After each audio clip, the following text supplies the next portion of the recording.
जो बहुत शानदार काम एमएसएमई लेंडिंग में कर रही है वो है यूग्रो कैपिटल। और ये हमारी ओपिनियन नहीं है, ये डेटा बोल रहा है। अगर आप इस क्वार्टर के रिजल्ट्स देखें, जो तीसरा क्वार्टर बैक टू बैक हमने सिक्वेंशियली देखा है जहां मजबूत रिजल्ट्स आए हैं। ये देखिए, परसेंटेज में मुनाफा ग्रोथ डाल नहीं पाए क्योंकि वो इतने टाइम्स बढ़ा है, करीब करीब 5.5-6 time. NI growth, asset under management, जो लोन ग्रोथ है, ज़बरदस्त तेज़ी हमें नज़र आ रही है, जैसा कि सचिन नाथ जी ने पहले भी गाइड किया था। तो वॉक द टॉक करते हुए मैनेजमेंट नज़र आ रहे हैं। सचिन नाथ जी हमारे साथ जुड़ रहे हैं, वाइस चेयरमैन कंपनी के। गुड मॉर्निंग, नमस्कार जी, बहुत बहुत शुक्रिया हमसे बात करने के लिए। सॉलिड क्वार्टर एक और आपने दिखाया इस बार, लेकिन सबसे इंटरेस्टिंग एक स्लाइड जो मुझे आपके रिजल्ट क्वार्टरली प्रेजेंटेशन में नज़र आई, ये है कि आपने बोला है कि building a large institution for small business financing is a real possibility. क्योंकि आप हमेशा से ये बात करते आए हैं कि ये सिर्फ क्वार्टर टू क्वार्टर या एनुअल रिजल्ट का खेल नहीं है।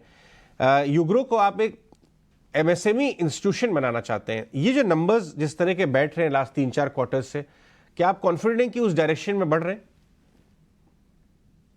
अजय जी, बिल्कुल आप सही कह रहे हैं। एक्चुअली लास्ट ये एस्पिरेशन तो हमेशा शुरू से ही था। 2018 में हमने इतनी बड़ी कैपिटल रेज करी। हम लिस्टेड वर्ल्ड के पहले टेक्निकली स्टार्टअप हैं।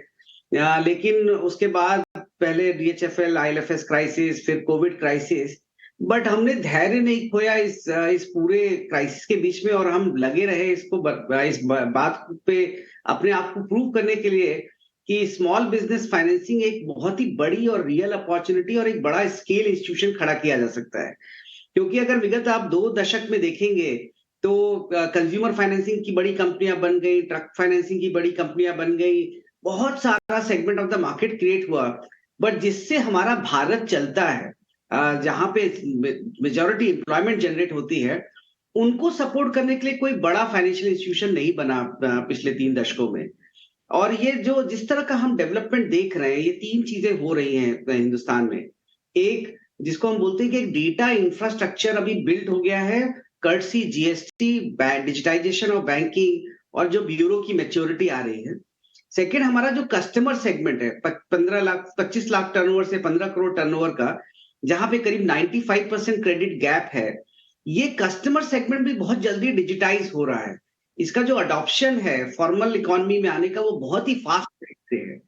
और तीसरा, जो एक एनबीएफसी के लिए एक नया इकोसिस्टम को लेंडिंग के माध्यम से बना है, जिससे जो हमेशा तकलीफ रहती थी ना कि हम पैसे लाएंगे कहां से और देंगे कहां से, ये तीनों चीज के कॉम्बिनेशन से मुझको लगता है कि एक बहुत बड़ा एमएसएमई फाइनेंसिंग बिजनेस बनाना एक रियल पॉसिबिलिटी है।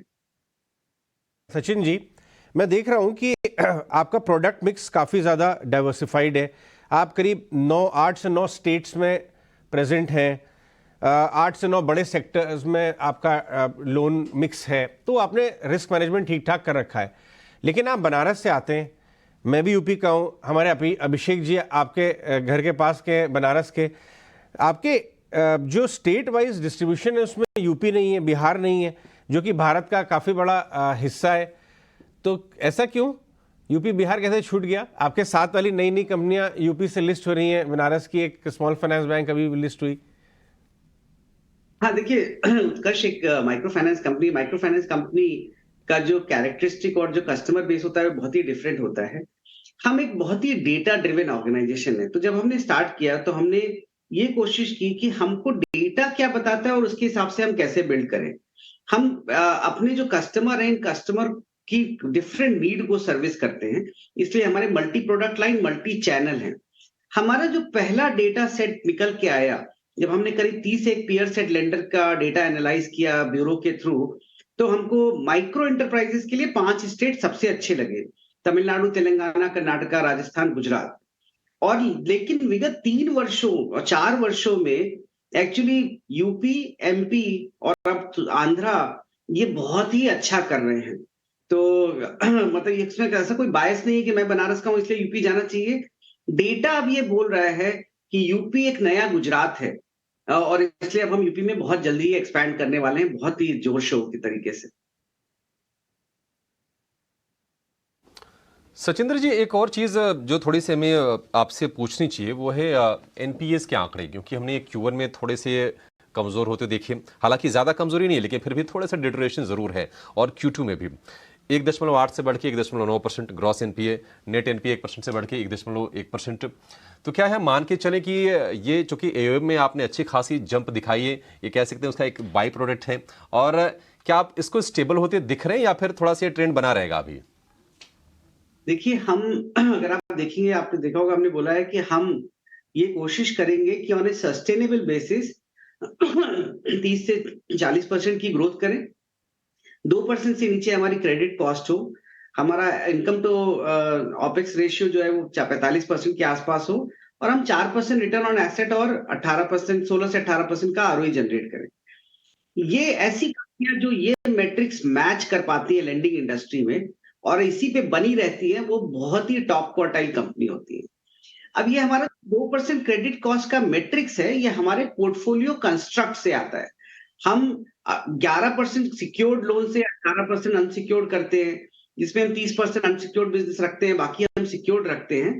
जैसे जैसे जो लोन ओरिजिनेशन हमारा पहले हुआ था और उसकी जो मैच्योरिटी आती है, तो अब हमारा जो टारगेटेड क्रेडिट बैंड है ये उसमें सेट हो रहा है।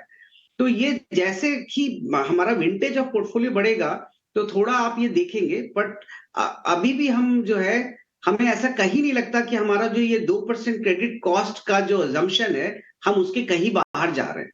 तो ये 0.1% ऑफ ग्रॉस एनपीए बढ़ना या घटना 0.1%, ये बहुत ही साइक्लिकल है। हर क्वार्टर में कुछ ना कुछ होता है, कभी कलेक्शन कहीं कम होता है, कहीं ज्यादा होता है।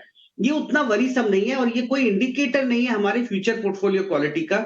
हमारी फ्यूचर पोर्टफोलियो क्वालिटी का इंडिकेटर हमारी कलेक्शन एफिशिएंसी है, हमारा स्टैटिक पूल है जो पिछला पोर्टफोलियो कैसा कर रहा है, और हम उसमें काफी कॉन्फिडेंट फील करते हैं कि हम 2% से नीचे क्रेडिट कॉस्ट अपनी, ना कि नेक्स्ट फ्यू क्वार्टर, बट आने वाले कई वर्षों में थ्रू द साइकिल मेंटेन कर पाएंगे।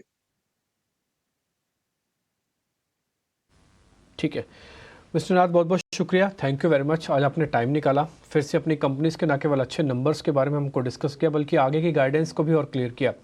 और एक अजय का जो सवाल था कि आप यूपी में क्यों नहीं एक्सपेंड करें, उसके भी आपने हिंट दे दिया। तो हम इस चीज़ पे भी ध्यान रखेंगे कि आगे अगर आपका बिजनेस है तो पता लग ही जाएगा कि यूपी में ही आप एक्सपेंड करने जा रहे हैं। बहुत बहुत शुक्रिया sir, thank you very much. आज आपने टाइम निकाला और बातचीत की, बहुत शुक्रिया। फिलहाल अजय को और